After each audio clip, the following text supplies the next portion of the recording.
Ian from Easy Genie. We received a comment on our social media this morning, and I wanted to share the comment. I'm sorry I can't do this in the normal TikTok fashion because this is on another platform. But basically, this person commented and talked about how her mother was really into family history and dragged the kids all over the place, and even took them to England and Ireland to, visit ancestral homes. And then at the very end, she said when she passed away a couple of years ago, she even left all of these papers. She had written everything down from years of research, handwritten. And then look at the end. I just threw it all out. Not my cup of tea. I groaned when I saw this, and I don't want to blame this person for doing bad things, but this is such kind of a tragedy. I think, and many genealogists and family historians will understand how depressing something like this is.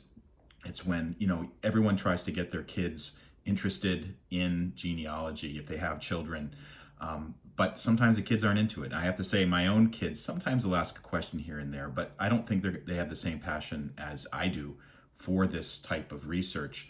But one thing I've been doing for years, and I think this is kind of a best practice for anybody who's interested in genealogy, you have to really cultivate interest in younger generations. Share the findings that you have at family reunions or when you're visiting a cousin's family or something like that, because sometimes that will really spark interest in this stuff. And then the other thing you should be doing regarding the documentation and the records that you're saving, first of all, I always recommend making hard copies of important documents. This is something I got off of Family Search. It's a marriage record. This is a birth certificate I sent away to a local city clerk's office, and put this information in a binder. Put a summary chart or something on the front. This is a handwritten one.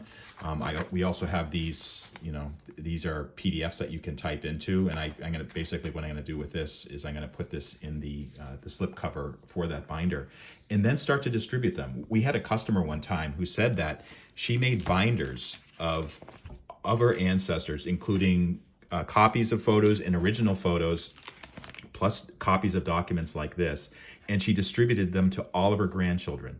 And let's say that she has 10 grandchildren and 8 of them don't really care about them, and the binders are forgotten in an attic somewhere. The other 2 who are interested, they may carry on the torch of this research. So it's important to prepare those summary documentations, get them out to other people. And you know what? Even for the 8 binders that end up in someone's attic, and some of them are eventually destroyed or thrown away, some of them will survive and be passed on to future generations.